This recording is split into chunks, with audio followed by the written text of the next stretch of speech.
Muito boa tarde. Vamos então dar início a uma sessão simbólica a todos os níveis. Todos nós, nestes últimos dias, sobretudo, temos visto um sobrecarregar da agenda por iniciativas que procuram comemorar uma data simbólica para a história de Portugal, o dia 25 de abril de 1974. Para algumas coisas parece que foi ontem, para outras, de facto, temos de ter a consciência que já passaram 50 anos. A Faculdade de Letras e a Casa dos Livros também se associam a este conjunto de eventos comemorativos e é com muito gosto que estou aqui apenas para dizer duas palavras. Uma é dar as boas-vindas a todas as pessoas que aqui estão presentes para um dia em que teremos a apresentação de um conjunto de testemunhos dessa revolução de que já fiz menção, e uma outra é uma palavra de agradecimento. Agradecimento também pela presença e agradecimento às pessoas que mais se empenharam para que este momento fosse uma realidade. E este momento, no fundo, são dois, porque para além da apresentação deste documentário, temos depois a abertura de uma exposição documental. E as pessoas que de um modo particular mais trabalharam para tornar este momento realidade foram o professor Mário Barroca, subdiretor da faculdade e a pessoa que no Conselho Executivo tem a incumbência da Casa dos Livros, este espaço tão aprazível em que nos reunimos neste momento, o professor Francisco Topa, que neste momento é o diretor do Departamento de Estudos Portugueses e Estudos Românicos, com o apoio do Dr. João Marçal, que significa também o apoio do CITSEM, não apenas por via do João Marçal, mas também dos dois professores que já mencionei, porque são ambos investigadores do CITSEM, coordenadores de grupos de investigação, CITSEM que está aqui institucionalmente representado pela sua coordenadora científica, a professora Fernanda Ribeiro, a diretora que me antecedeu e que, no fundo, tornou realidade o espaço em que estamos. Portanto, creio que se conjugam aqui muitas coisas para estarmos felizes neste final de tarde e receptivos àquilo que vamos ver e ouvir. Muito obrigada a todos e, de uma forma particular, aos que trabalharam mais para que isto fosse uma realidade. Obrigada.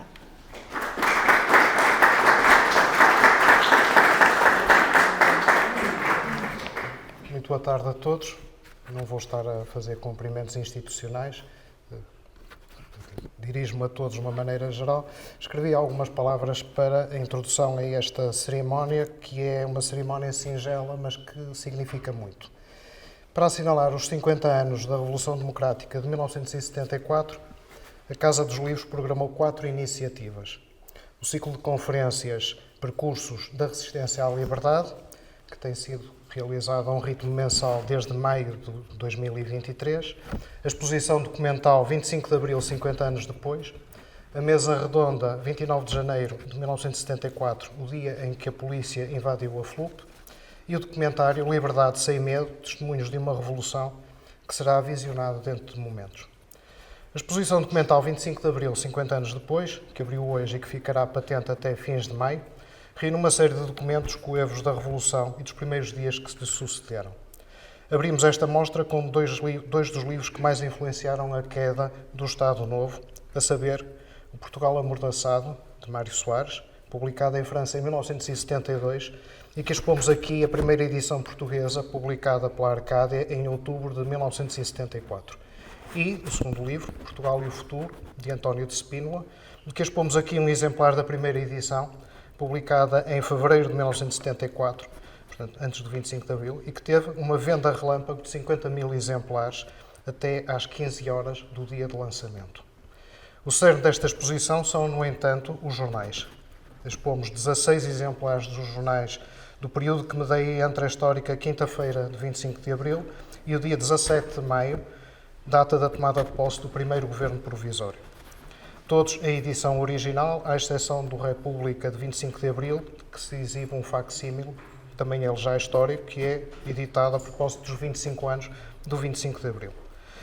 Associamos alguns materiais, como o programa do Movimento das Forças Armadas, na edição do Núcleo do Porto do Movimento Democrático Português, uma edição saída dos prelos da oficina da Inova, a histórica editora portuense de José da Cruz Santos, e 3 cartazes do MFA com o inconfundível traço de João Abel Manta. Acrescentamos ainda a primeira edição da Constituição Portuguesa, de 1976, fruto maior da Revolução Democrática. Expõem-se igualmente os selos alusivos à Revolução, editados em 1975, a medalha de Fernando Conduto, encomendada pela Imprensa Nacional Casa da Moeda para assinalar o aniversário do 25 de Abril, e todas as moedas comemorativas do 25 de Abril de 1974. Falta apenas a moeda dos 50 anos do 25 de Abril, que acaba de ser lançada neste momento em Lisboa e que será acrescentada posteriormente à exposição. Lamentavelmente, os 50 anos da Revolução mereceram apenas uma moeda de 2 euros. Acho que podia ter sido um bocadinho mais generosa à imprensa nacional. Encerramos com 2 plaquetes do pintor José Escada, membro do grupo KWY, um datado de 1974, celebrando a Revolução dos Cravos, e outro, uma reedição que ele fez alguns meses depois, para assinalar o 25 de Abril de 1975, o primeiro ano da Revolução. Amanhã, dia 23, teremos a mesa redonda 29 de janeiro de 1974, que decorrerá nesta mesma sala, com a intervenção de 8 estudantes envolvidos e para a qual já estão todos convidados. Queria aqui exprimir uma palavra especial de reconhecimento ao Dr. José Machado Castro, que a 10 de janeiro deste ano nos escreveu uma carta à direção da faculdade, alertando para a passagem dos 50 anos sobre estes acontecimentos, carta essa que esteve na origem da mesa redonda. A terceira iniciativa da Casa dos Livros, em parceria com o CITSEM, o Centro de Investigação Transdisciplinar Cultura, Espaço e Memória, é o documentário Liberdade Sem Medo, Testemunhos de uma Revolução, que iremos ver dentro de breves minutos. Trata-se de um projeto conjunto, meu, Francisco Topa e do João Marçal, que foi apresentado à direção do CITSEM e que foi desde a primeira hora apoiado por esta. A ideia, não excessivamente original, confessamos, foi de recolher uma série de testemunhos na forma de entrevistas realizadas a pessoas que estivessem diretamente envolvidas com o período imediatamente antes ou depois da Revolução dos Cravos. Fixarem depoimentos de pessoas que cruzassem uma de 2 dimensões, ou pertencerem à Universidade do Porto ou integrarem organismos culturais da cidade do Porto. Com este perfil, selecionamos um conjunto de personalidades a quem dirigimos convite. Foram realizadas 16 entrevistas a 17 pessoas entre os dias 8 de janeiro e 24 de fevereiro de 2024. Apraz-nos aqui registar o inestimável contributo que, por ordem alfabética do nome próprio, nos deram Alexandre Alves Costa, Arnaldo Saraiva, Augusto Santos Silva, Flor Campino, Hilda Figueiredo, Isabel Pires de Lima, Dom Januário de Turgal Ferreira, José da Cruz Santos, José Emílio, José Manuel Machado Castro, José Ribeiro, Júlio Gago, Manuel Luís Real, Maria João Renault, Rui Vaz Pinto, Sérgio Fernandes e Zeferino Coelho. As 16 entrevistas totalizam 710 minutos de depoimentos, quase 12 horas, riquíssimos, que convidamos todos a visionarem a partir dos links que estão associados ao QR Code do postal que distribuímos e que entrarão em funcionamento à meia-noite do dia de hoje.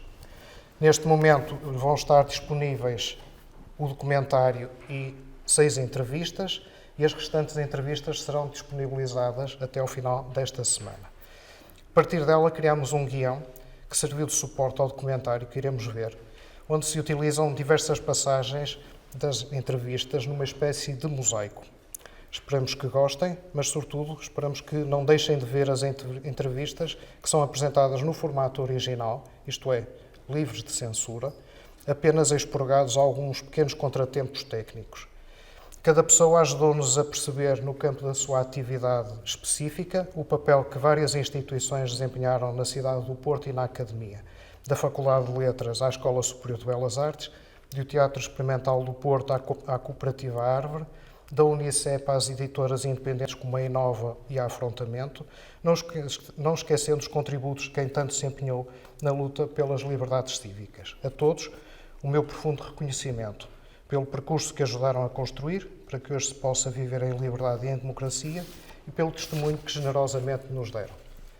No momento em que as conquistas de Abril começam a ser colocadas em causa pelo assustador incremento da extrema-direita populista, nunca é demais recordar Abril e comemorar Abril. Quase a terminar, seja-me permitida uma singela homenagem. Uma das pessoas que nós tínhamos muito empenho em entrevistar era Arnaldo Trindade, fundador da Orfeu, editora responsável pelos discos de Zeca Afonso, de Adriano Correia de Oliveira, de Sérgio Godinho e de tantos outros, e que editou também autores como Sofia, José Régio, Miguel Torga, Eugênio de Andrade e outros escritores.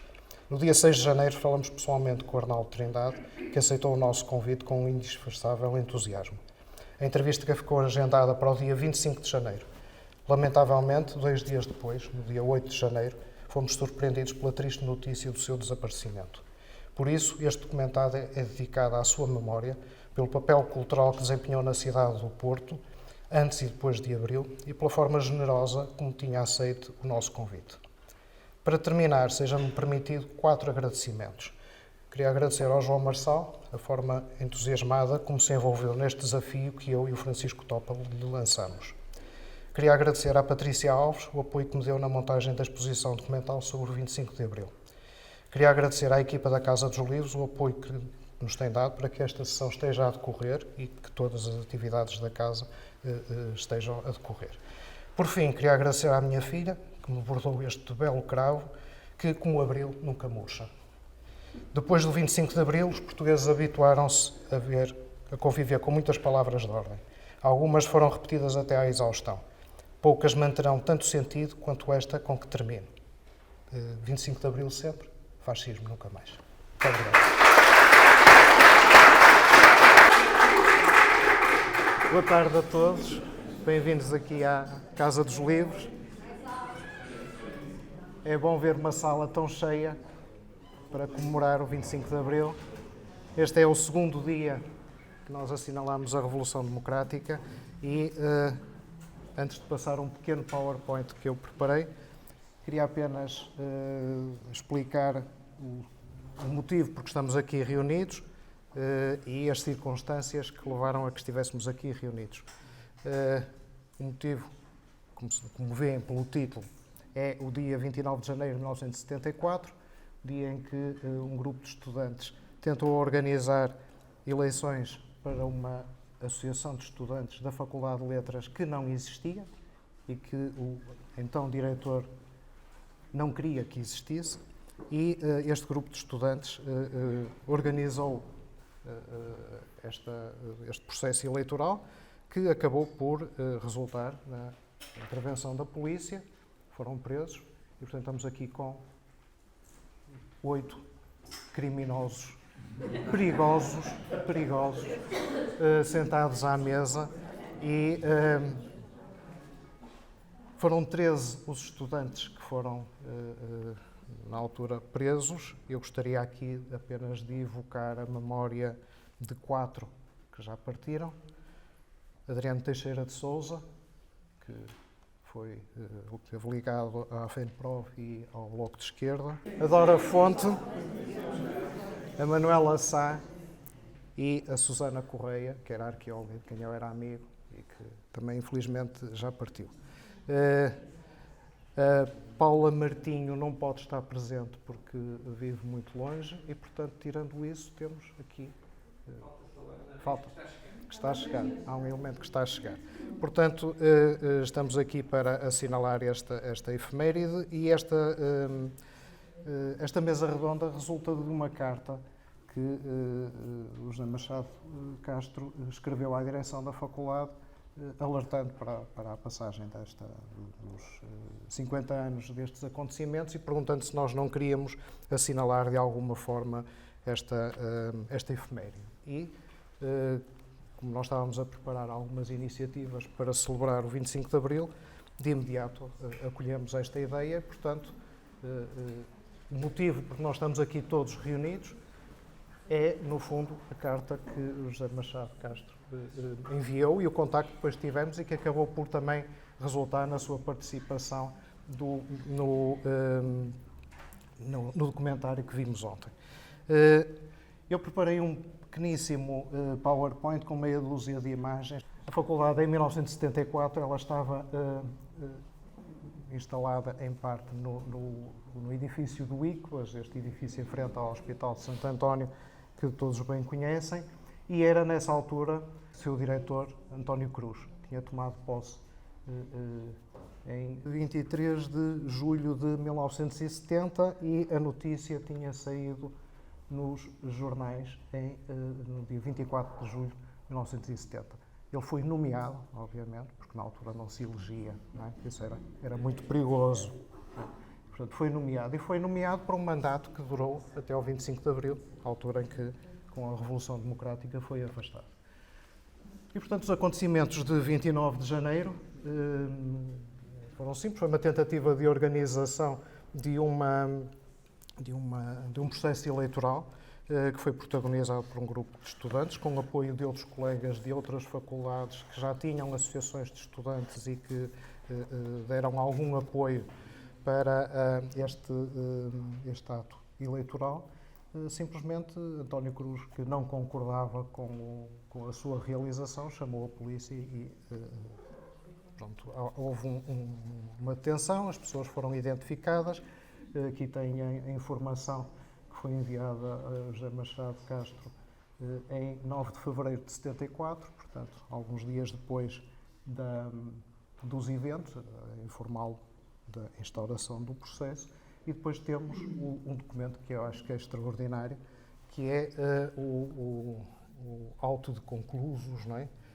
Contra os arguidos, e tem ao lado a transcrição: Maria Paula Tavares Martinho, Maria Eugénia Abrunhosa de Carvalho, Laura Lima Martins da Fonte, Maria Manuela Ramalho de Sousa e Silva, Rui António Bessa Laje, Adriano Alberto Branco Teixeira de Sousa, Ana Maria Reis Marques Teixeira, Maria de Fátima Baldeia da Silva Pereira, Ana... então, peço desculpa. Maria Manuela Teixeira de Sá, José Manuel Machado Castro, Irene Ferreira Moreira da Silva, todos alunos da Faculdade de Letras identificados neste processo, e Ana Paula Campos Costa e Leonor Guimarães Medina, alunas da Faculdade de Ciências, identificadas no apenso. Artur Manuel Araújo de Moraes Vaz, aluno da Faculdade de Medicina, identificado no apenso. Georgina Maria de Campos Corujeira, Joaquim Augusto Nunes de Pina Moura, alunos da Faculdade de Engenharia, identificados no apenso, e Viriato Nunes de Pina Moura, aluno da Faculdade de Economia, também identificado no apenso. Então deduziam as acusações. 29 de janeiro do ano corrente, os arguidos reuniram-se no átrio interior da Faculdade de Letras, com o fim de procederem a operações eleitorais relativas a uma pretensa associação de estudantes dessa faculdade.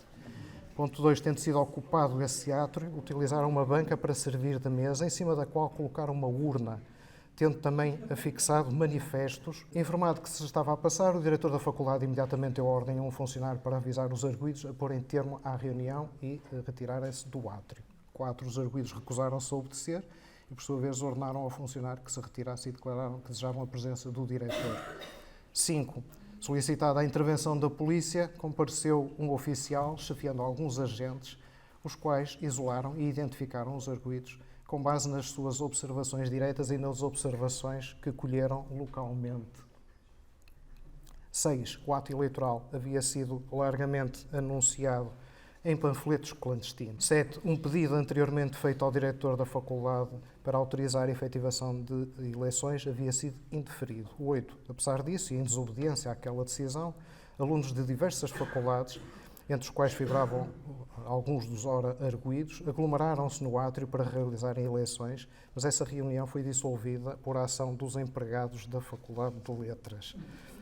9. A esse malogro seguiu-se a tentativa do dia 29, hora em causa, portanto houve duas tentativas de realizar as eleições, que só não se consumou por ter havido intervenção policial.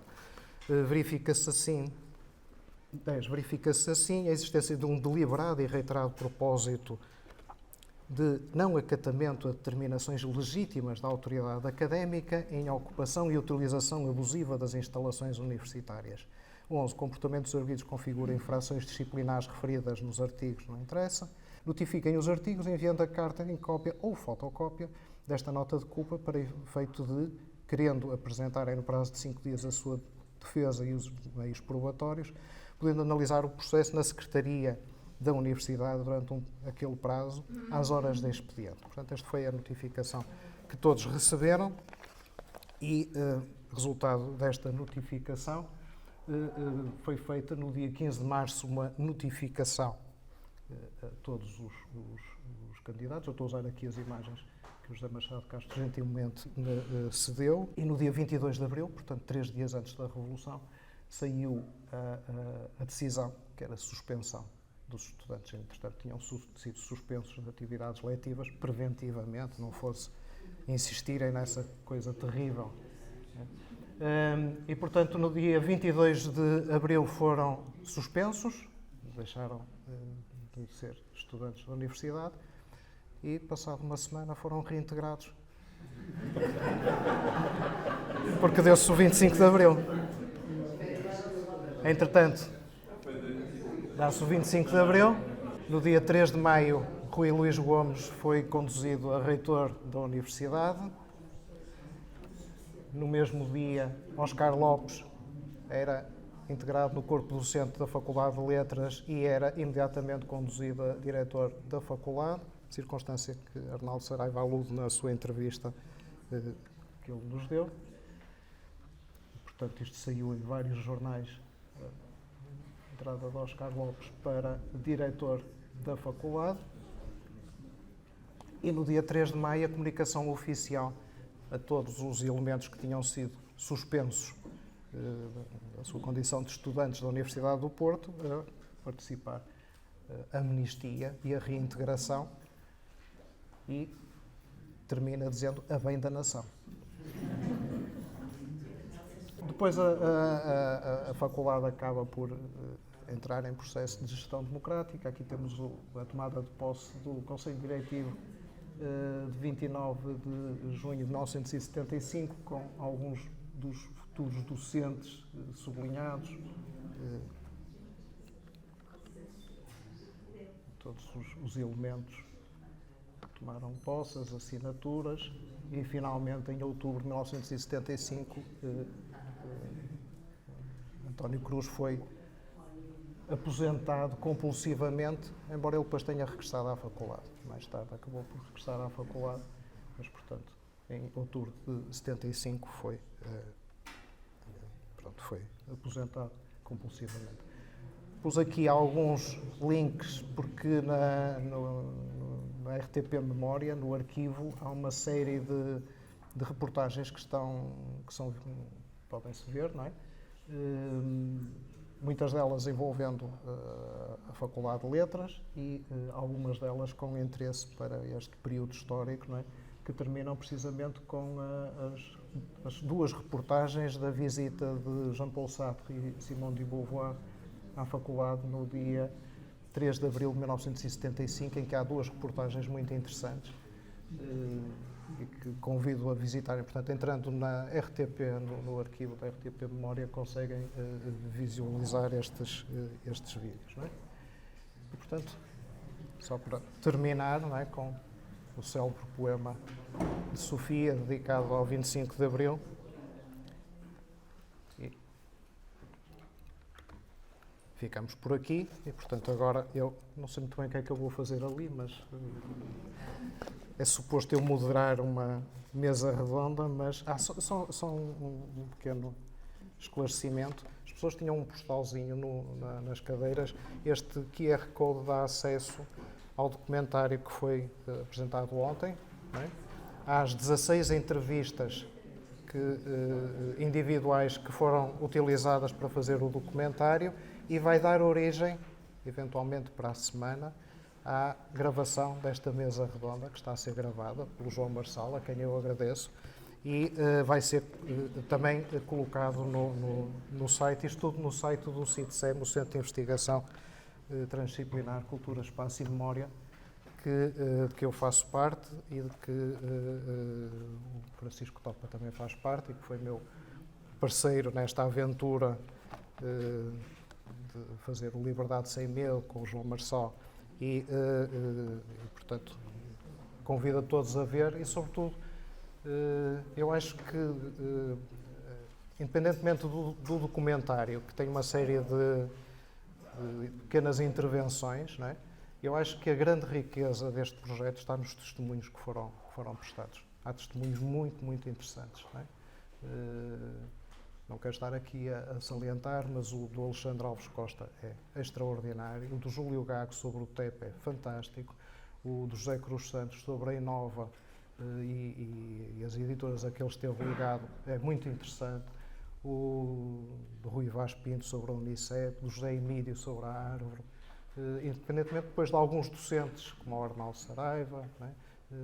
Portanto, eu convidava. São 12 horas de entrevistas, 710 minutos, não vou pedir que sejam a vê-las todas seguidas, mas façam um esforço por ir vendo, porque são realmente testemunhos muito interessantes. Muito obrigado. Portanto, agora vamos.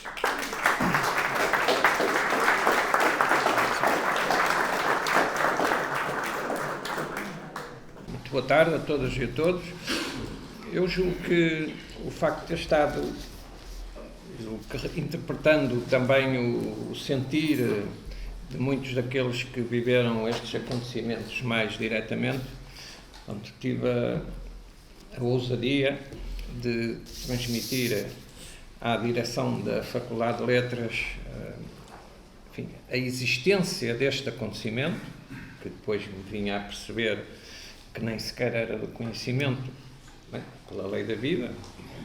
Gerações mais novas. Exatamente, o professor Mário Barroca entrou na Faculdade de Letras em 1978, Portanto, já mas...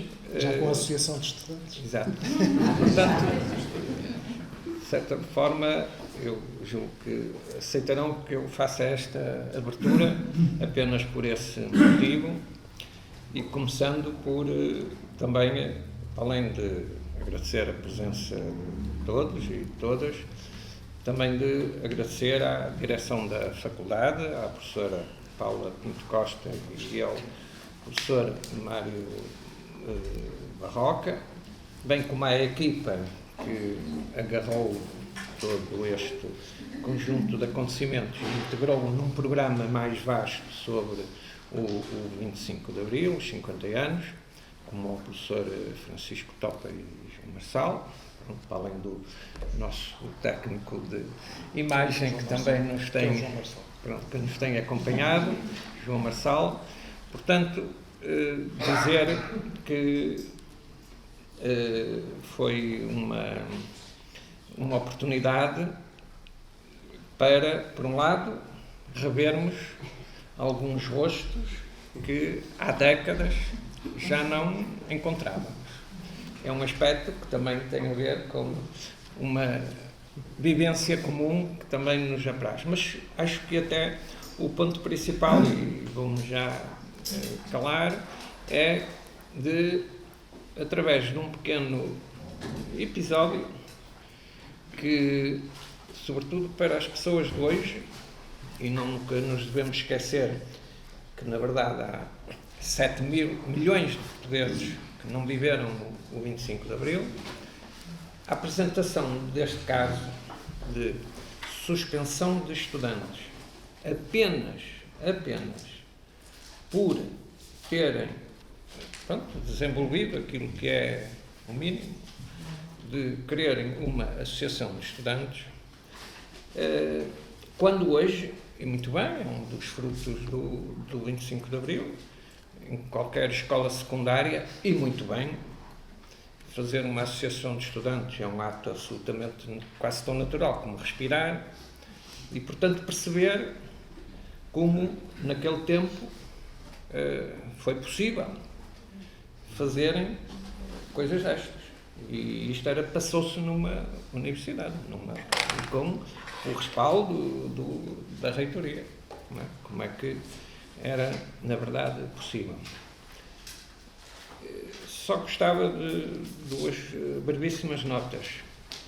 Estes alunos estudantes que foram suspensos, na verdade, foram no dia imediato, dia 30 de janeiro de 1974, e, na verdade, julgo que todos nós sentimos uma enorme alegria quando, nos primeiros dias do mês de maio, recebemos uma comunicação, não é, muito ligeira a dizer que, ao abrigo na verdade foi das primeiras decisões da Junta de Salvação Nacional, foi logo em 26 de abril, portanto, a dizer-nos que, ao abrigo do tal decreto da Junta de Salvação Nacional, que aliás dizia muito pouca coisa, não é? Só dizia, são amnistiados os crimes políticos e as infrações disciplinares da mesma natureza. E, portanto, depois dizia que serão reintegrados nas suas funções, se o requererem, os servidores do Estado, os militares, civis, que tenham sido demitidos, reformados, aposentados ou passados à reserva, etc, etc. Pronto. Foi com este base legal que fomos todos, enfim, como aqui dizia, para esclarecer a melhor forma de regularizar a sua situação escolar, deverá contactar a secção de expediente da Secretaria da Universidade. Mas lá era assinado por a bem da nação. Cá estava. Depois, eu acho que o professor Mário Roca, quando nos apresentou, que acaba aqui, como criminosos, nós percebemos o que é que isto significava. Mas atenção, parece uma coisa absolutamente disparatada, mas nós, na verdade, também fomos acusados num processo de crime. Atenção, como aliás a legislação de 1932, ao abrigo da qual nos foi feito este processo, aliás é o que diz aqui, ao abrigo do decreto 21.160, que na verdade tratava da ação disciplinar sobre os alunos, e vejam lá o âmbito que eles próprios colocaram em 1932, das diversas universidades, institutos, conservatório, liceus, escola de belas artes e escola do ensino agrícola e do ensino técnico-profissional e médio e escolas do magistério primário. Portanto, aqui não ficava nada de fora. Não é? E, portanto, é com esta legislação de 1932 que eles fizeram, o procedimento disciplinar, mas não satisfeitos com isso, alguns de nós, e eu em concreto só soube depois do 25 de Abril, fomos também acusados num processo crime que estava a correr o seu inquérito na Polícia Judiciária, porque era do âmbito criminal. Então, o que é que nos acusaram? Ao abrigo do Código Penal de 1886, que na verdade ainda estava em vigor, para certas...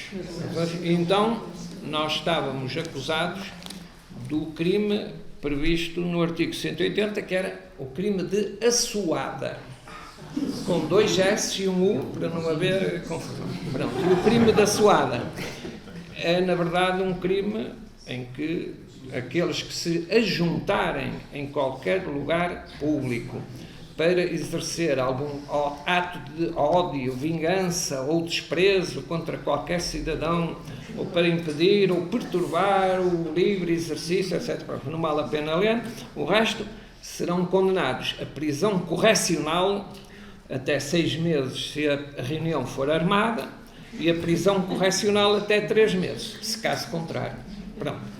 Isto, portanto, para dizer que, sem ser essa a intenção, acertou quando nos apresentou, na verdade, pronto, este também crime da assoada, também depois, e só aí é que eu soube disso, porque também foi amnistiado, como não podia deixar de ser. Pronto, e portanto, no fundo era esta interrogação que tem sentido para os dias de hoje, é como é que foi possível viver-se coisas como estas que se passaram, e portanto, mais uma vez, realçar o trabalho que tem vindo sobre esta matéria aqui pela atual direção da faculdade. Pronto, e também ficar contente com a presença de todas estas, entre aspas, criminosos e da presença de todos. Pela minha parte era só, e acho que estamos todos já à disponibilidade de responder e falar. É isso. Pronto, era só. intervir também. Eu só queria acrescentar uma coisa. Para além de estarmos suspensos, estávamos impedidos de frequentar qualquer universidade do país. Portanto, era cortarmos já a partida. Já estava no segundo ano de Germânicas, nunca mais. E a Fátima e a Manela não faríamos mais nada, não é? E com os outros todos. Os outros todos. E havia o sistema de prescrições, não é? Era, prescrevíamos, porque podíamos Veio assim, não? noutra, Certo? Mas as mas prescrições era se depois... tu se deixassem fazer o exame e todos os chumbassos. Aqui nem tinha Sim, hipótese. mas normalmente éramos suspensos convenientemente durante os períodos de exames. Comigo foi isso também que me aconteceu. A seguir a ter sido detida, legalmente nós não fomos presos, fomos detidos, né? Ficámos suspensos. Só que por coincidência, as nossas suspensões coincidiam sempre com o período de exames. Frequências, sim. Frequências neste caso, pois claro. Portanto, à terceira vez, ficávamos excluídos do ensino, não era daquele curso, era do ensino. E isso era um peso enorme. Esse era o principal, digo, castigo que nos poderiam dar mesmo quando não se Aliás, nenhum de nós pôde fazer as frequências daquele ano. Quando o 25, enfim, fomos tão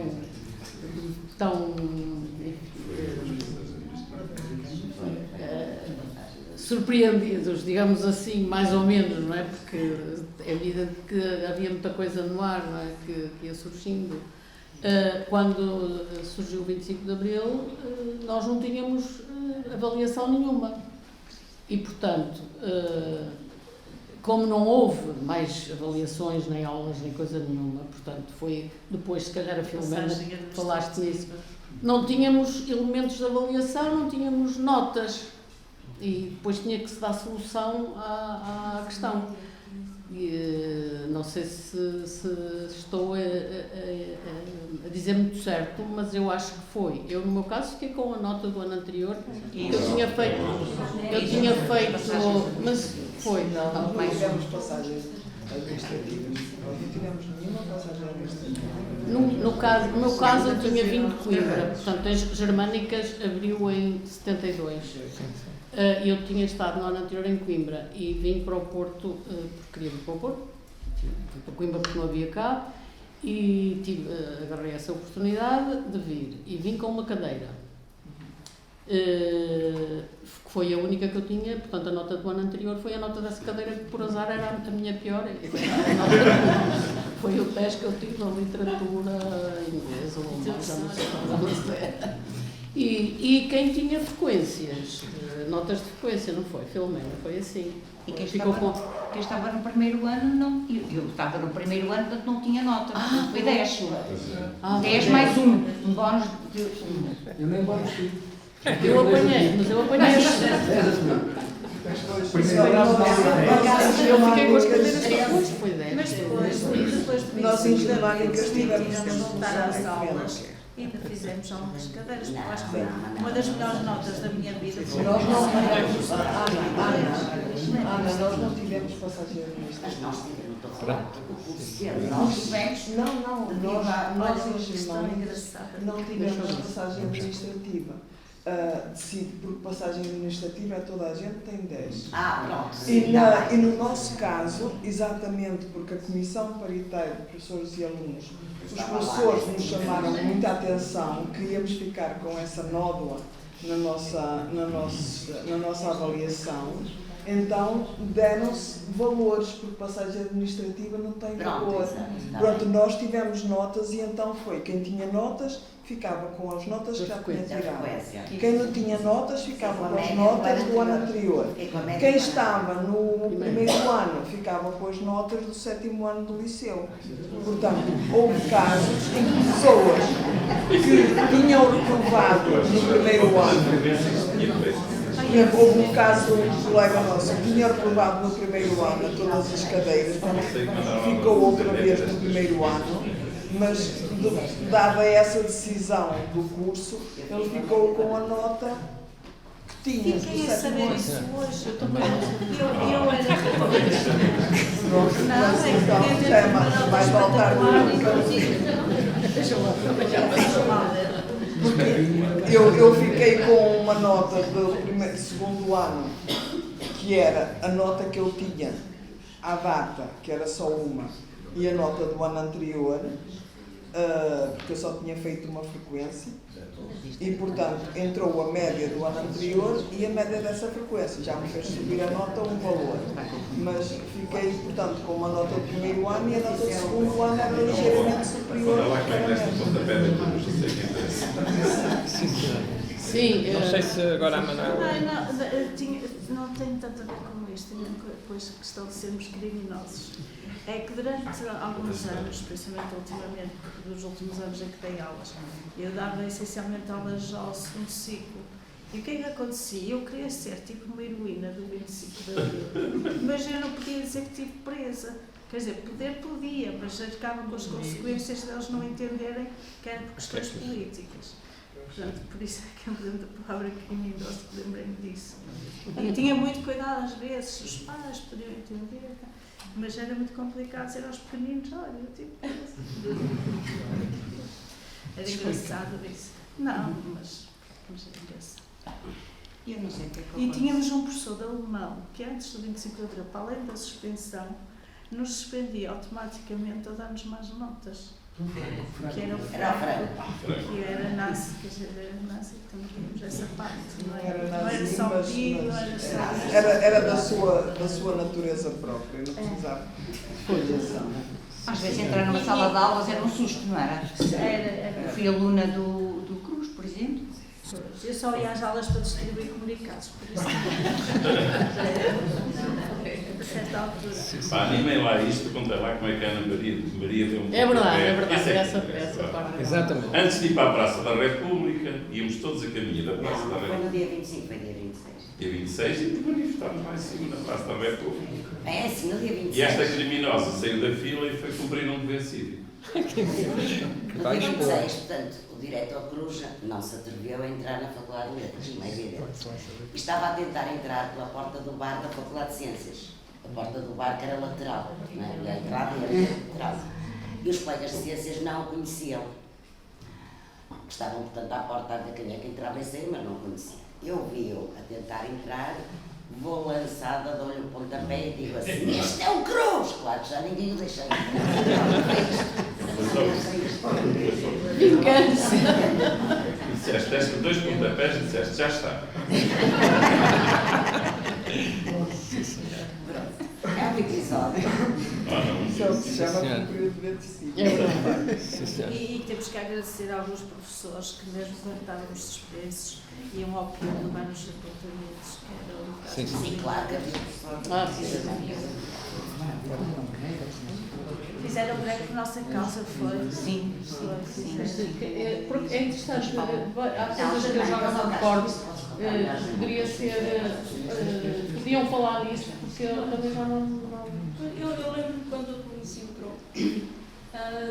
Eu, no meio daquela confusão ainda, era um bocado confuso, eu abri as portas, abri uma porta de uma aula, era a professora do latim, ela deu-me um sorriso muito, eu fiquei até espantada com o sorriso dela, porque não conhecia a senhora, conhecia só do latim e tal. E ela disse que eu podia falar e disse, olha, era só para avisar que a polícia entrou agora na faculdade. E a avisar as outras salas que estavam em aula. O que é que aconteceu? O PID mais importante da faculdade, o PID Pinto, que assim nós chamamos familiarmente, o PID Pinto, deve ter sido portanto, um diretor que lhe disse para travar as portas. E, portanto, eu fui à segunda, já não se podia entrar. Portanto, os professores deram as aulas travadas. E eu tive azar porque passei para o átrio, já tinha conseguido passar essa porta que havia. A diferença não é do átrio, eu tive a secretaria e já estava na filinha para me ir embora, com não sei quem e tal. Só que, pronto, reconheceram. E foste apontada, não é? Foste apontada. Éramos apontados. É isso. Mas isso é um dado interessante, porque na altura o reitor tinha dito, já não sei se transmitiu isso no Ministério da Educação, se Administração Interna, como é que é, mas tinha dito que não precisava que fossem nomeados vigilantes para a nossa faculdade, porque tinha já 2 funcionários que cumpriam esse papel, que era um tal Pinto e o Zé. Não, era mais. O Zé não era o próprio. Todos os contínuos, empregados, Nos perseguia até a igreja do carro. no escalão eram informadores da PID, exceto um que nos disse depois do 25 de Abril que era o único. Deve ser assim mais cedo. Esse senhor, infelizmente, faleceu nas férias 2 anos depois. E ele disse que lhe faziam a vida negra porque não era do mesmo grupo.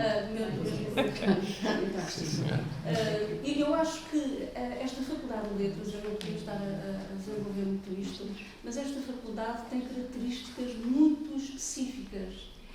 Por exemplo, havia, obviamente, uma Faculdade de Letras no século XX, no início do século XX, que foi fundada e era dirigida por Leonardo Coimbra. Era uma faculdade aberta, porque ele era filósofo, um pedagogo e sempre esteve ligado ao ensino, etc. E em 1931, a faculdade foi extinta, e foi engolida, desapareceu. Isto teve 30 anos, durante 30 anos, não houve Faculdade de Letras na segunda cidade de Portugal, portuguesa. Isto é assim uma coisa terrível. Enquanto que em França tínhamos o maio de 68, 6 anos depois, nós, portanto, 68, nós tínhamos 6 anos de Faculdade de Letras. Foi muito lento esse processo de não foi reabertura, desculpem. O jornalismo depois, Românicas foi um bocadinho mais cedo, mas também eu andava no 3º ano quando aconteceu a suspensão e havia só mais o 4º ano. Portanto, foi muito lento. Aliás, em Portugal as coisas são sempre muito lentas, sempre travado. Exceto as suspensões. Havia só alguns de filosofia e história. E depois, a população estudantil de letras era, sobretudo, feminina. Eram raparigas. Isso tem a ver com a divisão das profissões, quer dizer, rapazes, dizia-se geralmente que letras são pretas, uma coisa perfeitamente estúpida. E, portanto, a ciência e a inteligência estavam nas ciências, nas físicas, enfim. E então, raparigas, qual era o fim do curso? Era serem professores, não é? E, portanto, havia essa tradição, essa divisão em termos não é de classes, de sexo, não, entre rapazes e rapazes. E depois dizia-se por piada, desculpa mais, mas era piada, que as meninas de letras iam para letras para casar com engenheiros. E o bar de letras era um bar musical. Não, sim, ao pé da cantina, mas era um bar. Eu tenho experiência que realmente era o bar. Porque no início era caloira, fui para lá estudar, não sabia como eram os hábitos da faculdade, nada disso. Entrei e realmente não havia nenhum clima de café ou de estudo, não é? Como havia no Porto, nós estávamos todos nos cafés e o Porto é uma cidade, agora já não é, infelizmente, havia aquelas estruturas intelectuais nos cafés, etc. Pronto, e realmente ali, quer dizer, mas isso nós não podemos levar a mal, quer dizer, isto não é uma piada, sim, é a sociedade, uma sociedade fechada, não é?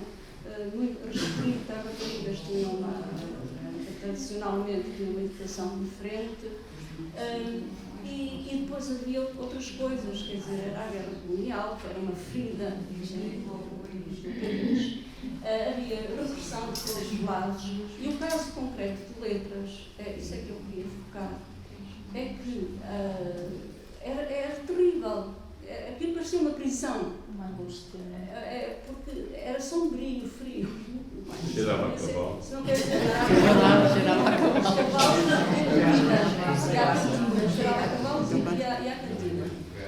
Que era ali também, era em baixo. 5 anos de candidato. Eu já agora... Então, era só para sim, acabar. O facto de haver ali, quer dizer, a polícia entrou realmente em janeiro, no fim de janeiro, mas nós tínhamos a polícia política todos os dias através.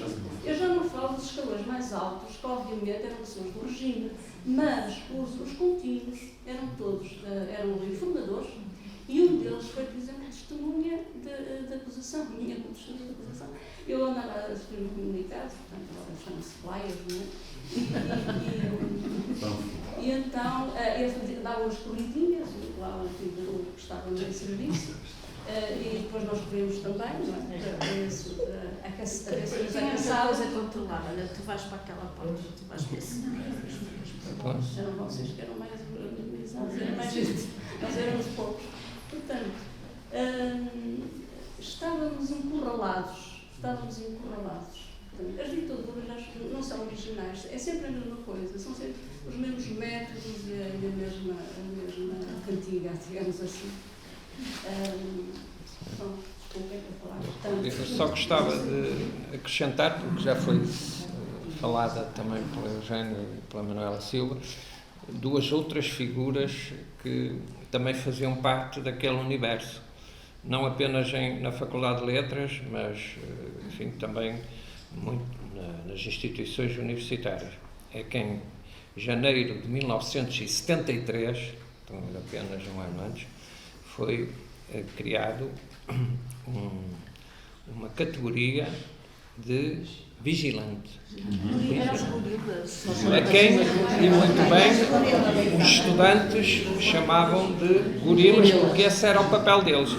E, na verdade, o decreto de janeiro de 73 vem aqui, e reparem neste pormenor de um enorme cinismo, porque eles punham na linha A, compete de forma especial aos vigilantes.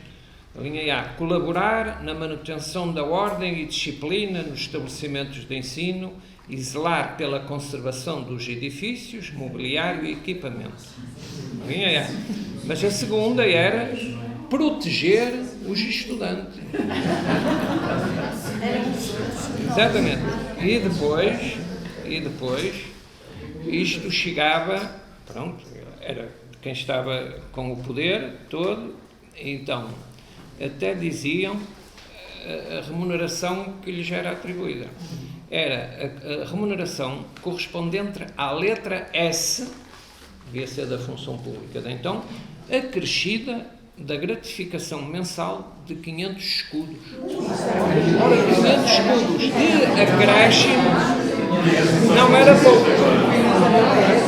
Claro, é por isso que os policiadores também crescem. 500 escudos. Já agora, a outra figura, portanto, estes eram os vigilantes, não é? Oficialmente criados em janeiro de 73, mas a outra figura era realmente os informadores, não é? Que eram um outro corpo muito ligado, pronto, dirigido pela Polícia Política, pela PIDE. O número dos informadores em Portugal, pronto, há alguns trabalhos que aconselho quem se interessa mais por isso já até tentou obter, não é? A professora Irene de Pimentel até tem um volume aí com 600 e tal páginas só sobre os informadores em Portugal, que é, de qualquer das formas, uma figura que é muito difícil de identificar, porque um dos trabalhos, por exemplo, que foi feito nas instalações da PIDE, também em Lisboa, em Caxias, e pronto, é que foi entre o período do golpe, pelas horas da madrugada de 25 de Abril, e o período em que foram soltos, libertados os prisioneiros, demorou umas horas.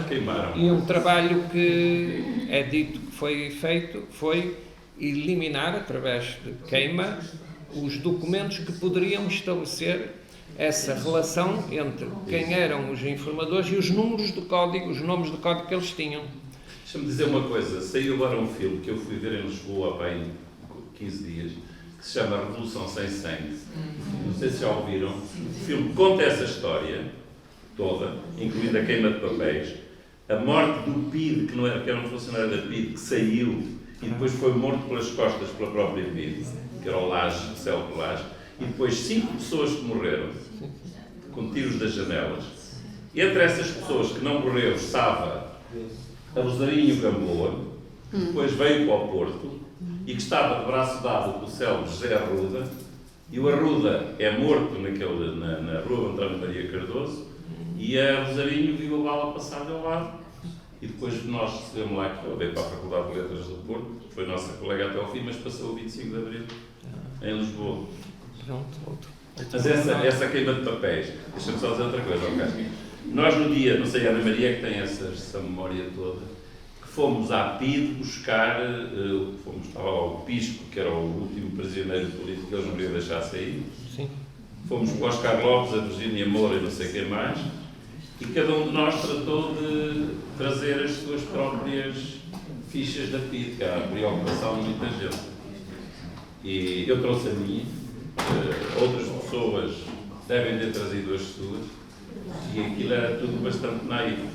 Sim, sim. Não vale a pena dizer o que diz. Aliás, mesmo só para terminar essa parte, um dos documentos que aqui foi projetado começa, não é nenhum documento da faculdade, é de um processo também da PIDE, onde tem a informação, eles dizem assim, segundo consta de uma informação do colaborador letras, entre aspas, portanto isto é claramente a indicação, pronto, letras, não sabemos quem é, mas era pelo menos, portanto, depois diz, datado de 29/3/73, e até eles eram sempre muito cuidadosos a expor isto tudo, que era que se encontra arquivada na 3ª secção o epigrafado, neste caso era eu, mas isto foi feito para muita gente, porque percebe-se que eles só mudavam o nome, não é, do epigrafado, mas esteve presente numa reunião interassociação que teve lugar na Faculdade de Engenharia, com a seguinte ordem de trabalhos: problemas dos coros universitários, problemas dos vigilantes e problema do programa de televisão Taco a Taco. Isto é de 1973, portanto, percebe-se que eles tinham o seu conjunto de informadores e, portanto, isto era carreado para os processos e aqueles agentes da PIDE que faziam, entre outras coisas, era ter um sistema de informações muito, muito completo, que era o que eles queriam, não é? Mais até do que às vezes outros métodos de investigação.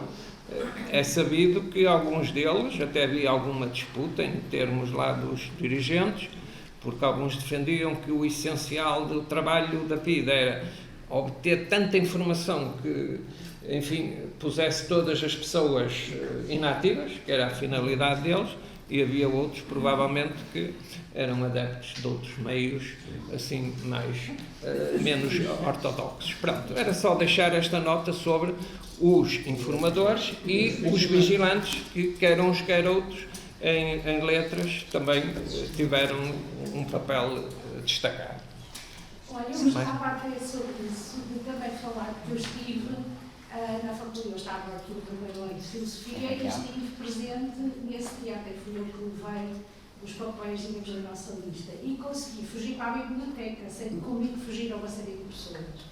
Mas eu nunca esqueci na vida este episódio, porque vocês vão já perceber, nós estávamos, portanto, fomos para a biblioteca, sentamos, pegamos num livro, estamos o nariz no livro e aparece um pinto à porta e começa a apontar aquele. E foi assim que muitos foram presos. Eu não fui, penso que ela a mim não me identificou, porque eu tinha aulas aqui, não íamos tantas vezes, já íamos à aula de cultura clássica com o professor Januário. E de facto vocês imaginem o que é isto, não é? Nós, para além de estarmos a fazer uma coisa que à partida deveríamos ter muito, ainda tínhamos depois todo esse controle feito pelo Pinto, porque nós já na altura todos tínhamos a consciência de que ele era informador da Pinto. Gostava também aqui de fazer uma referência. Nós hoje estamos a falar do que aconteceu no 29 de janeiro de 74, mas um ano antes, e o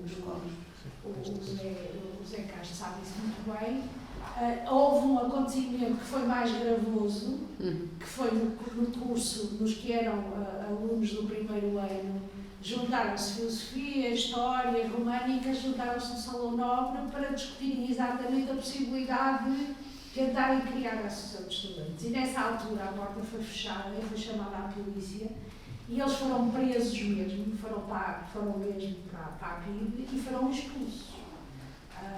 Eu sei disso porque foi o meu irmão, que era o Jaime Reininho, e o Francisco Limpo. Foram mesmo expulsos. Esses não foram só, e era interessante também isso não ficar, digamos, esquecido, porque eu acho que esse foi mais grave ainda. Sim. Neste caso foram mais pessoas que foram identificadas, mais pessoas que foram suspensas, na altura eles foram mesmo presos. Só para terminar, dizer que, entretanto, o meu irmão e outro aluno de ciências, que é o Renato Soeiro, tiveram depois, foi carreado para o processo deles outras situações, eles foram julgados, foram condenados, e, entretanto, houve um recurso feito pelo Polónio Sampaio, e antes do 25 de Abril, esse recurso, que foi do Supremo Tribunal, ilibou-os. O que é muito interessante, há uma obra com o recurso destes dois estudantes, que se chama A Garra que é Estudante, que é da autoria do Polónio Sampaio, e que mostra que, mesmo antes do 25 de Abril, o Poder Judicial já começava a estar em desarmonia com o Poder Político. A situação também já era tão grave, e eu acho que isto são, digamos, estes 3 episódios fazem parte da minha vida e que são muito importantes. Eu também gostava de isso. Não te importa, é mesmo muito breve, só para não me esquecer. Eu ia pegar nas palavras ali de Eugénia, porque ela estava a referir como começou uma faculdade de letras aqui no Porto, não é? E eu gostava de referir o meu horror quando comecei a frequentar aquelas aulas. Eu vinha de Carolina Micaelis, onde tive a sorte de ter uma professora de História extraordinária, que fazia uma coisa muito simples, agora, conta-se num instante, tinha o livro oficial na mão e tinha dentro o outro livro que ela realmente seguia. Era normalmente um estudo que ela trazia de França. Era o Flauzinho todos.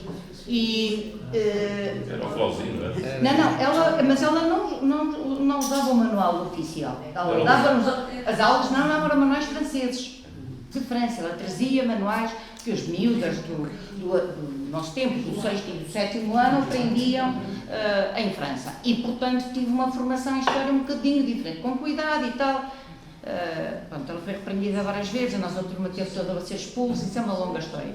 Agora não é aqui chamada, mas só para dizer que, apesar de todos até já... E houve muita gente naquele ano a vir de História do Carolina para a Universidade, provavelmente por isso.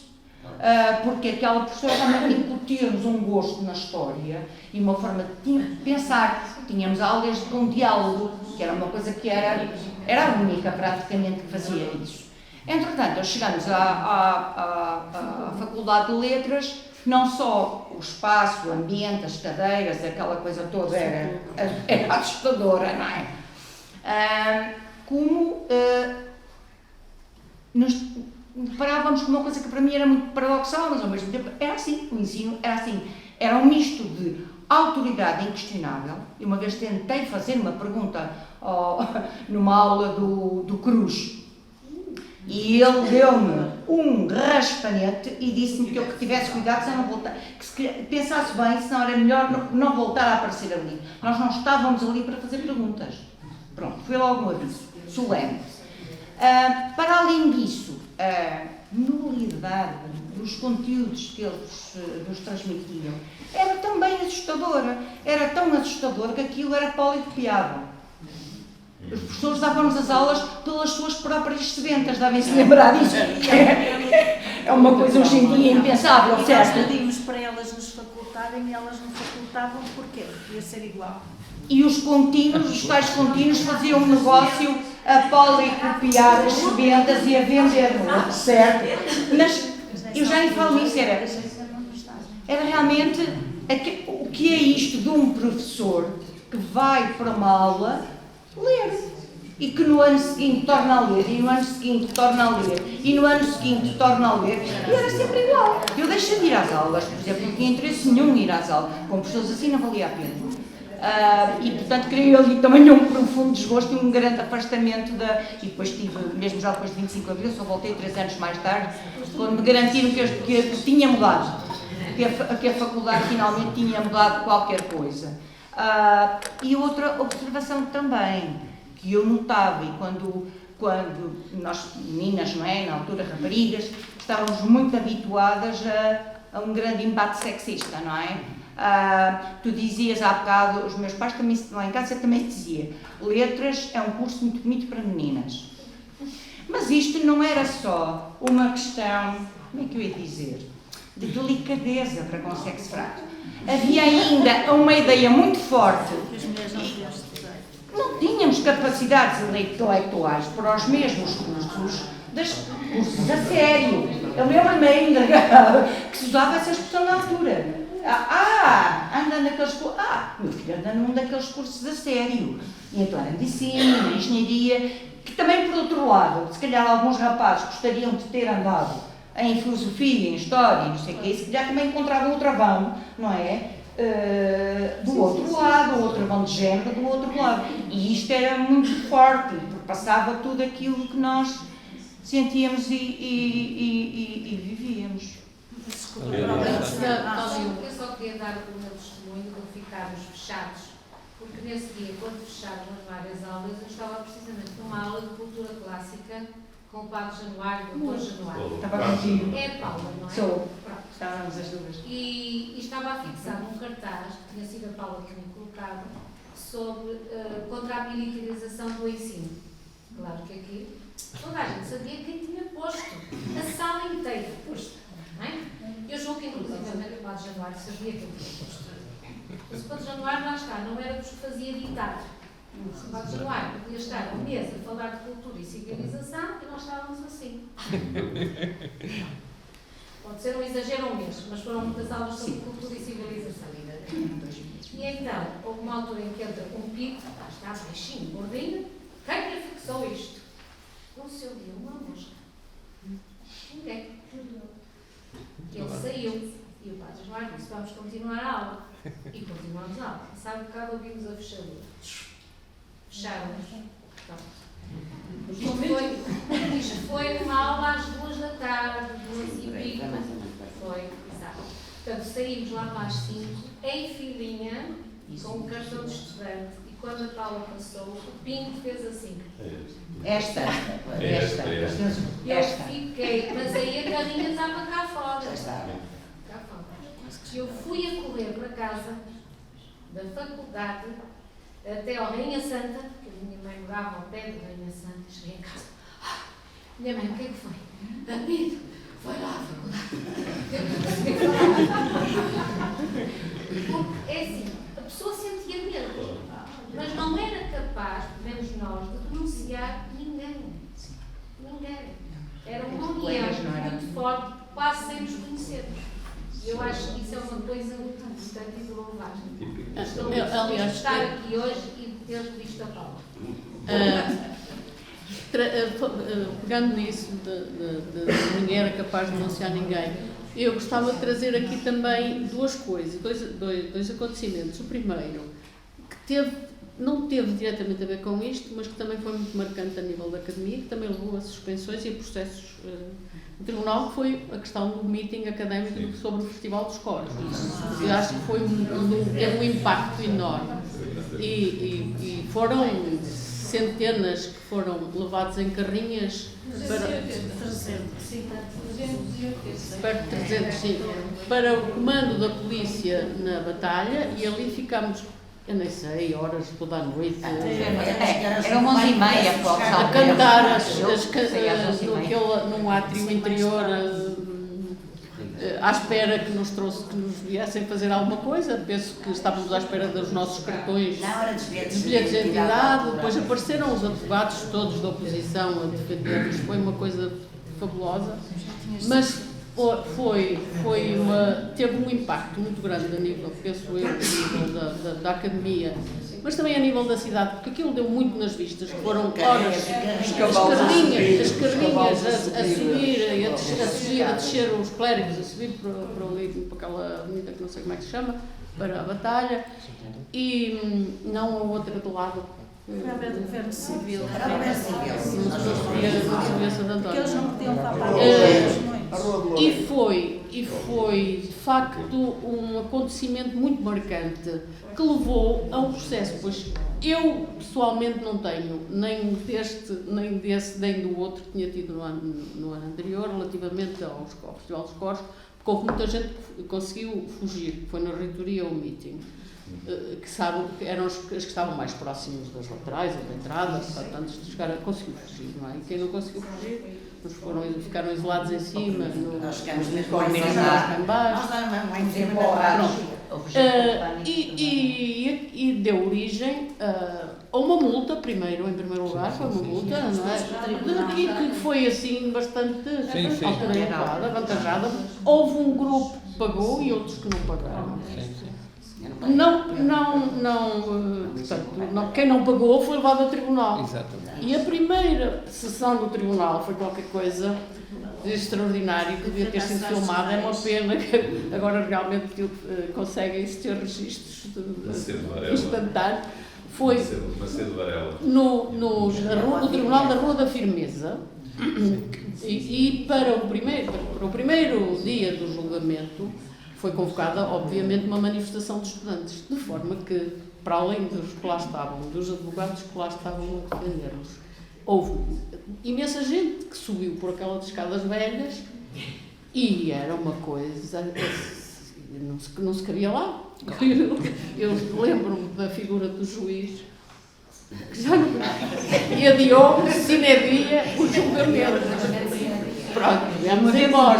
E lembro-me depois, eu penso que aí nunca pus os pés no tribunal, que foi no Tribunal de São João Novo, que ele continuou. Pois, porque não cabíamos já E eu penso que já há um bocadinho falámos, mas acho que tem interesse também, o desenvolvimento desse processo no tribunal não chegou a ter, quer dizer, com o 25, como eram muitos, com o 25 de Abril aquilo foi em águas de bacalhau.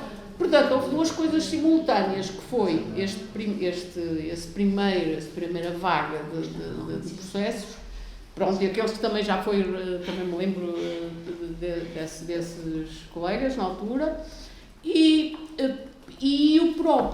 a própria suspensão de que estamos aqui a falar agora, também deu origem a outras suspensões que estão aqui a nível das várias faculdades, porque houve uma greve de protesto que foi decretada e eu lembro-me, eu não sei se... eles foram suspensos, o Viriato, etc. Foram suspensos porque nos foram apoiar naquele dia. Foi naquele dia. Mas houve alguns que foram processos paralelos. Foram processos paralelos. Mas houve ou não houve, agora vamos aqui confrontar as memórias, porque há coisas que às vezes já se confluem. Houve uma greve de protesto. Sim. Que foram introduzidos os vigilantes. Portanto, os vigilantes foram criados, os coros foram no final de, acho que 90. Há essas coisas que eu não sei precisar muito bem. Depois, para se ver também a evolução do próprio regime, não é? É preciso ver que historicamente a polícia não entrava nas faculdades. Marcelo Caetano demitiu-se na crise de 62 porque se recusou a deixar entrar a polícia na faculdade em Lisboa. Portanto, isso foi em 62. Em 72, 73, já estamos num patamar de desagregação do regime do ponto de vista de manter a fachada, não é? Em que já cria uma polícia específica para estar nas faculdades, não é? Para não ter que estar sempre a chamar a PSP, inclusive na faculdade lá da Universidade de Ciências, foi criada uma guarita nos quartéis em que estava a vigilante, não é? Por isso que a gente chamava o gorila, não é? Porque havia a escadaria, do lado esquerdo havia a guarita do vigilante. E a filme de cada lado. E, portanto, a vigilância e ao ponto de começar a ser argumento depois nos processos, uma pessoa estar na faculdade e não ser da faculdade, que é o caso, por exemplo, no caso de letras, eu era de economia e fui apanhado em letras, isso era um argumento penalizador, e mesmo na nossa própria faculdade tínhamos que provar que tínhamos aula àquela hora em que nos encontrávamos lá. Que era no sótão da reitoria. Exatamente. E, portanto, o cerco, digamos assim, não só de todo tipo, incluindo este tipo de condicionamento que depois era usado nos processos como notas de culpa sobre a situação. E uma coisa que achei muito interessante foi, depois dos scores, o clima de solidariedade da parte dos advogados da cidade. Sim, que ajudou, no fundo, a tornar transparente uma situação que estava a pretender-se escondida. Visível. Portanto, acho que saiu-nos o tiro um pouco pela culatra, porque o movimento estudantil teve um grande avanço, porque houve muita solidariedade. Só uma coisa engraçada, quando foi da história dos coros, como eu não tinha, os nossos pais tinham que nos vir buscar, porque eu tinha 17 anos. E o meu pai veio, eu lembro quase de madrugada, e ele disse, o meu pai era um bocado conservador, e eu não morava, não tinha, alguns de vocês felizmente tinham pais democratas, e assim não. O meu pai era muito conservador, não era fascista nem nada, era conservador. E os meus irmãos já tinham sofrido em Coimbra, coitados. E então ele vai buscar ali acima ao júri e diz que seja a primeira e última vez que eu venha aqui passar uns dias, já estava aí outra vez. O meu pai disse-me assim, se fores presa, eu não te vou ver. Pois a reação do meu pai foi completamente diferente da minha mãe. A minha mãe chorou, escorre, quando o meu pai me foi buscar ao júri. E o meu pai disse, eu não sei quem foi buscar. Parabéns. Sim, senhora. O meu pai tinha que ter sido algum muito juvenil. Sim, senhora. Tens cabecinha. E eu, mas quem não tinha essa parte, eu quando estava presa na Faculdade de Ciências, eu estava mais aterrorizada com a reação do meu pai que da própria PIDCA. Não era nada, não era brincadeira nenhuma. Nós sabíamos que podíamos ser identificados, torturados, estávamos sujeitos, mas aquele meu medo era isso, que os espíritos me fizessem vocês. O meu pai, eu tinha um medo, era esse brincar. Mas eu volto à questão da greve. Mas foi importante essa história dos advogados, porque depois dividiram em grupos. Teve um impacto enorme. Eu apanhei o Sampaio, outros apanharam outros. Eram todos. E conseguimos passavam procurações uns aos outros. Conseguimos pena suspensa por 2 anos. Fomos condenados a 2 anos. Os advogados tinham beca no piolho e quando a gente chegava à faculdade, a primeira coisa que fazia era constituir um advogado, passar uma procuração. Mas, e fomos ao voltando atrás, eram muitos, eram tantos, não vale a pena estar a enumerar toda a... Depois dividia-se. Voltando à questão da solidariedade e à memória, eu às vezes há algumas sinapses que já não se fazem. Houve uma greve de protesto que eu lembro-me que germânicas, nós éramos muito germânicas. 100%. 100% não. Foi pela vossa. Não, foi em solidariedade. Foi em solidariedade. A nós, foi solidariedade a nós 2 dias a seguir. Foi espantoso, foi uma coisa... Sim, mas quase 100%, quase 100%. Deixa-me contar essa de germânicas, porque já alguém disse que era uma faculdade sobretudo feminina. E havia três rapazes, que era o Américo, que já morreu, era eu, e o Adriano estava a suspenso. O Adriano era o chefe. E o Pedro também. Era o chefe de quem mais? Pedro. A história que eu vou contar tem o seu quê de picante, porque havia casas de banho para mulheres e para homens, naturalmente, na Rua das Taifas, e nós tínhamos sempre o mesmo truque, que era pegar nos maços comunicados que trazíamos nas pastas, pô-lo no autocolismo, e a primeira pessoa que fosse lá puxava o autocolismo, os panfletos espalhavam-se e ninguém sabia quem tinha sido. E elas estavam todas suspensas, portanto, como a mim e ao Américo, entrava na casa de banho das senhoras. E é uma aventura que nós costumamos contar, que foi a nossa primeira tarefa revolucionária, porque estes cadastrados, não havia ninguém que pudesse entrar nas germânicas. Depois, tem piada, isso é verdade, a Fátima tem razão. em Germânicas foi, tu dizes que houve 7 pessoas que foram, não me lembro. Não eram, pai 4 ou 5. Eu lembro. Foi uma coisa geral. Agora, deixa-me só aproveitar, porque eu vou ter que sair às 7 e que estar em Segals às 7, mas queria só dizer uma coisa que é importante. Primeiro, o ambiente crepuscular que se vivia naquela altura, que vinha do Festival de Corpos, depois tudo isto da tentativa de eleições para a Associação de Estudantes, mas havia um facto muito importante que não foi ainda referido, que era a preparação do 31 de janeiro. Porque o 31 de janeiro geralmente dava prisões preventivas. Toda a gente que era ativista iam buscá-lo a casa na véspera. Mas esta questão foi na véspera. Pronto. E portanto, o ambiente era muito esse. O centro de tudo não eram só as faculdades, e as faculdades estavam, ali a atual reitoria tinha engenharia, os primeiros anos de economia, ciências, e tinha os tipos das múmias também, exatamente, geologia também, e toda a gente. E depois havia germânicas nas taipas, as letras clássicas estavam ali na verdadeira Faculdade de Letras, e a engenharia era muito próxima, era a engenharia que se faziam os processos e materiais de propaganda. E há um dia em que a polícia, que foi mais ou menos para esta altura, invadiu a chamada gráfica ou editorial de engenharia. Chegou lá, desmantelou aquilo tudo, e a verdade é que quando a polícia saiu depois de ter desmantelado aquilo tudo, à porta da editorial da Faculdade de Engenharia, estava um cartaz que dizia Capitão Braga morrerás às mãos do povo. Feito, enquanto o Capitão Braga invadiu aquilo. Era o Capitão Braga que era sempre o Capitão Braga. Penso que era ele também que estava, já não tenho a certeza. Também é outro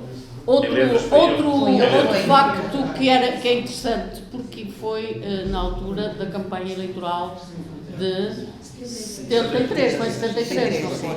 Eu penso que esse facto também,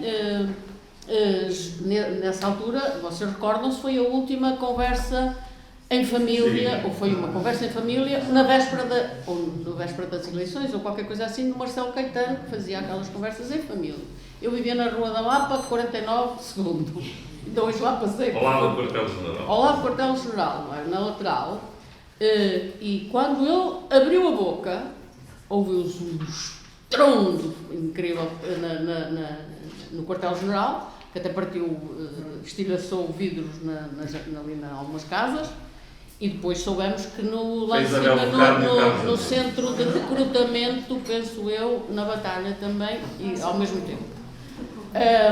E lembro-me também, é muito forte, penso eu, que foi o comício do MDP-CDE no Coliseu. 31 de janeiro. Foi a 31 de janeiro? Quando era proibido falar em guerra colonial. Não, foi no 31 de janeiro. O Oscar Lopes tirou o papel. Havia um papel. Não, foi na campanha eleitoral. Foi, Carlos. Carlos, foi no dia do comício do MDP-CDE, que estava o Oscar Lopes, estava à mesa com candidatos, estava o Oscar Lopes, estava o Horácio Guimarães, estava Dinamora. Eu também estava no palco, depois estavam nas laterais, cadeiras nas laterais, estava a mesa grande, eu estava a representar, não faço a mínima ideia do quê, sei que estava lá. A liberação. E essa história, não sei, e o capitão, eu não sei se era o Capitão Braga, aí já não era o Aníbal. A história, posso contar a história? A história é assim, há um papel que passa e a polícia... Isso não pode ver. Guerra colonial, liberdade, não sei o que, o gajo mandava parar. E a certa altura, alguém passa o mesmo papel ao Oscar Lopes, e é aí que a gente percebe a genialidade do Oscar, com aquele 1,60 m de altura. Levanta-se aquela voz e depois diz, porque os novos Fosters e os novos Smiths ainda vão ser julgados nos novos tribunais de Nuremberg. E aí a plateia levanta-se toda a aplaudir. E o Mesquitinha virou-se para o Aníbal e disse: esta nem a visto ao Aníbal. Portanto, foi assim um grande momento. Isso aí já são as tuas. Eu não estou a dizer que não são, mas que são as picardias que tu te lembras sempre, porque eu não me lembro. Mas foi importante, porque também foi isso. Quer dizer, aquele discurso passou de mão meio mal até que ele tirava. E quando toda a gente começou a gritar não às eleições, abaixo a farsa eleitoral, e a polícia de choque estava atrás do palco, em cima, nos sítios todos, e cá fora, e começa a carregar, e começámos todos a fugir por ali abaixo. Também acho que foi um momento bastante... porque eu estava assim... Eu já fui para o hospital nesse dia. Uma carga policial também anda. Foi uma carga policial. Além daquilo que o Carlos estava a dizer, o Coliseu estava cheio a gritar abaixo da guerra colonial. Exato. Foi a loucura. Para parar as 3.000 pessoas que lá estavam. À saída, foi uma carga. Foi criado isso. Aliás, agora, se me permitem, são aqueles pormenores quase trágico-cómicos, né? Antes da nossa vida também se fazia dessas coisas. Eu também fui detida nessa história do Festival dos Coros e a polícia estava doida, que não dava vazão, não havia, lembra-se, não havia meios de transporte para nos levar a todos. Andavam horas à frente. Tipo serviço de táxi, não sei se venha aí serviço de táxi. Entregavam uns e vinham buscar outros. E de repente há um autocarro, uma carrinha que ia à frente, que toma essa iniciativa. Os rapazes e as raparigas abriram os vidros e nós na minha fizemos o mesmo e fomos o caminho todo a gritar abaixo a guerra colonial.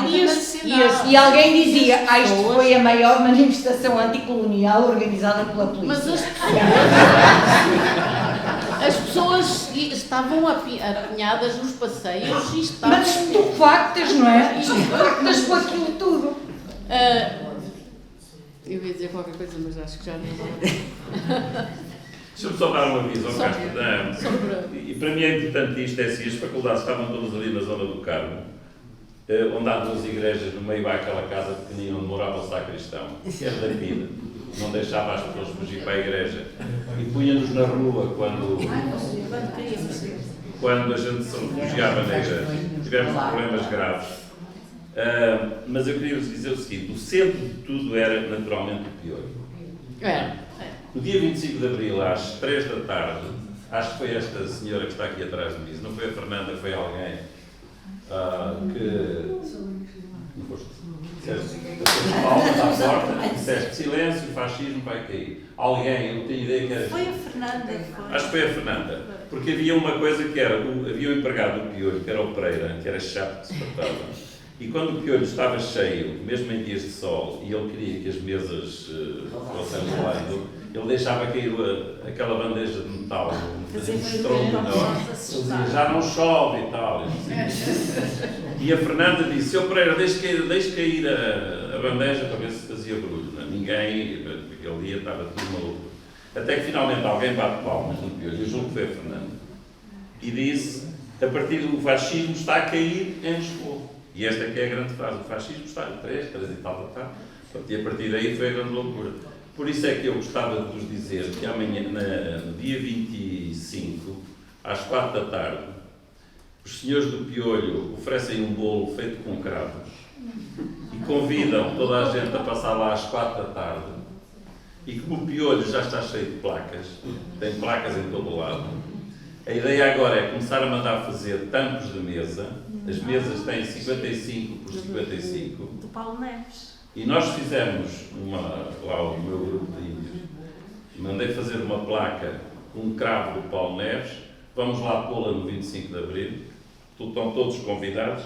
A placa de madeira tem uma vantagem: pode-se assinar. Portanto, não é como as placas que lá estão, que um deles, aliás, não tem espaço.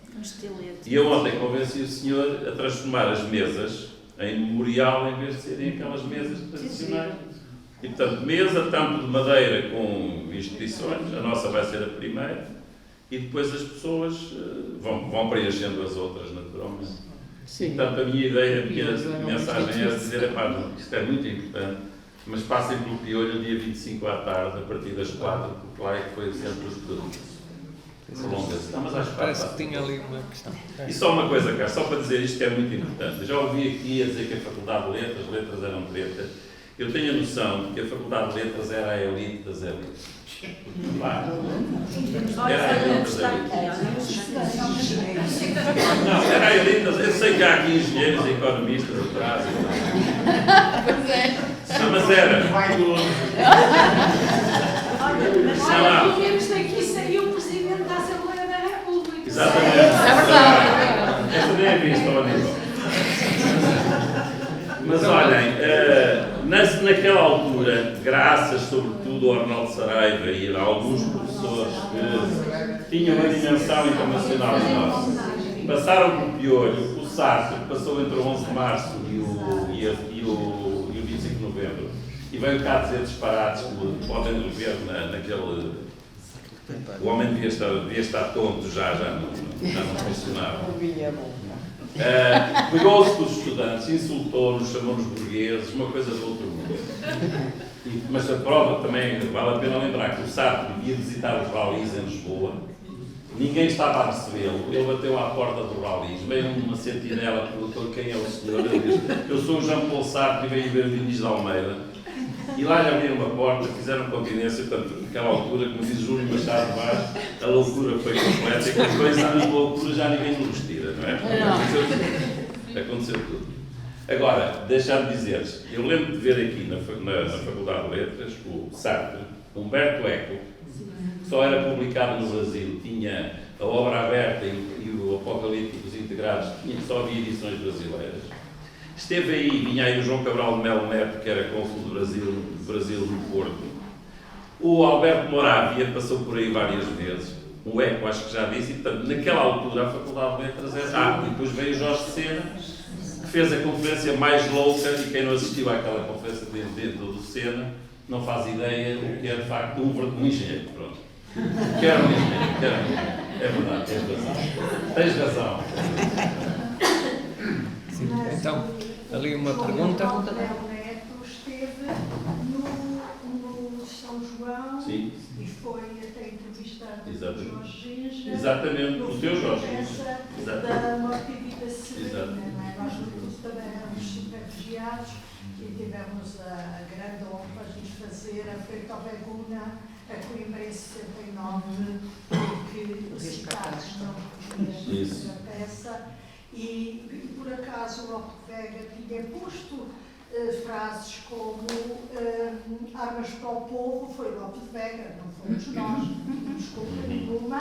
E quando isso apareceu em cena, a recordação que tenho era que uma sala cheia de estudantada, completamente de capa e batina, eu penso, eu não sei, essas coisas também não fiz a queima. Não sei se já não,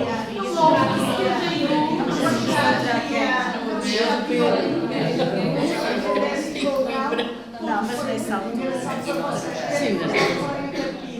E, portanto, quando aparece aquela frase em cena, só me lembro de se levantar aquela estudantada toda e a bater palmas, a bater palmas. E depois, no relatório da PID, diz: estiveram 10 minutos a bater palmas. Então, é a última, não é? Porque está-se a aproximar do fim. Eu queria dizer parabéns pela iniciativa pública. Eu pessoalmente não sabia deste acontecimento e fiquei bastante interessado. Portanto, vim. Sou Daniel, sou estudante de Sociologia de segundo ano na FLU. Faço parte do coletivo aqui no Porto, que é o Núcleo Antifascista do Porto, e também faço parte de outros movimentos. Também sou criminoso, fui detido por manifestar contra a neonazismo, mas pronto. Também fiz parte das ocupações na FLU do ano passado, com o Final Fóssil, e pá, é engraçado porque estou a ver aqui pessoas que foram revolucionárias e fizeram um ato que nos esclarecer risco naquela altura, e é preciso muita coragem para fazer algo que nos pode arruinar para sempre, né? Ou nos pode tirar a vida também. E estamos a viver momentos em que, para nós, é cada vez mais perigoso, não só no ativismo, mas estudantes e pessoas comuns, pessoas trabalhadoras, viver no dia a dia e pensar de forma diferente ou menos capitalista, vá. E portanto, acho que eu gostava de ver aqui mais estudantes, né? A sala quase a abarrotar de estudantes e saberem este acontecimento que eu não tinha, eu fiquei estúpido quando vi, então pensei, eu quero estar ali, quero saber, e gostei muito de ouvir a conversa, porque isto pareceu uma conversa de café